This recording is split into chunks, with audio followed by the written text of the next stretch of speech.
एक दिन की बात है। एक किसान अपने खेत के पास स्थित अनाज की कोठी में काम कर रहा था। काम के दौरान उसकी घड़ी कहीं खो गई थी। वह घड़ी उसके पिता द्वारा उसे उपहार में दी गई थी। इस कारण उससे उसका भावनात्मक लगाव था। उसने वह घड़ी को ढूंढने की बहुत कोशिश की।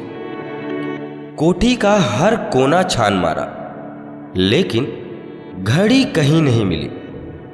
हताश होकर वह कोठी से बाहर आ गया। वहां उसने देखा कि कुछ बच्चे खेल रहे हैं। उसने बच्चों को पास बुलाकर उन्हें अपने पिता की घड़ी खोजने का काम सौंपा।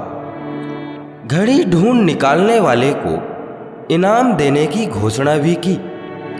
इनाम के लालच में बच्चे तुरंत मान गए। कोठी के अंदर जाकर घड़ी की खोज में लग गए। इधर उधर यहाँ वहाँ हर जगह खोजने पर भी घड़ी नहीं मिल पाई। बच्चे थक गए और उन्होंने हार मान ली।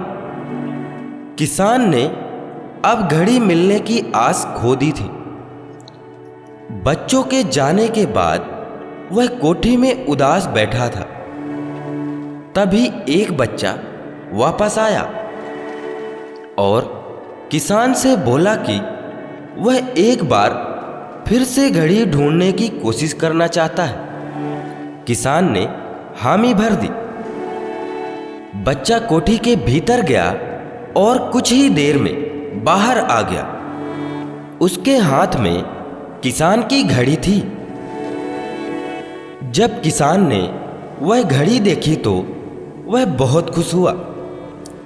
उसे आश्चर्य हुआ कि जिस घड़ी को ढूंढने में सब नाकामयाब रहे, उसे उस बच्चे ने कैसे ढूंढ निकाला। पूछने पर बच्चे ने बताया कि कोठी के भीतर जाकर वह चुपचाप एक जगह खड़ा हो गया और सुनने लगा। शांति में उसे घड़ी की टिक टिक की आवाज सुनाई दी और उस आवाज की दिशा में उस घड़ी को ढूंढने पर वह घड़ी मिल गई। किसान ने बच्चे को शाबाशी दी और इनाम देकर विदा किया। शांति हमारे मन और मस्तिष्क को एकाग्र करती है और यह एकाग्र मन स्थिति जीवन की दिशा निर्धारित करने में सहायक है। इसीलिए दिन भर में कुछ समय हमें अवश्य निकालना चाहिए, जब हम शांति से बैठकर मनन कर सके।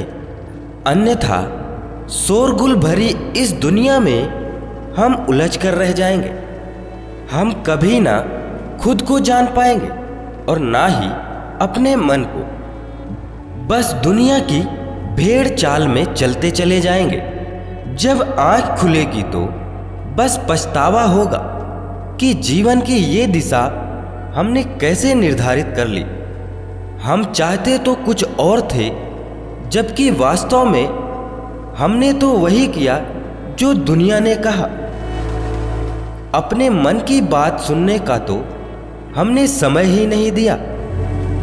तो दोस्तों, फिर मिलेंगे कुछ अगली नई स्टोरी के साथ।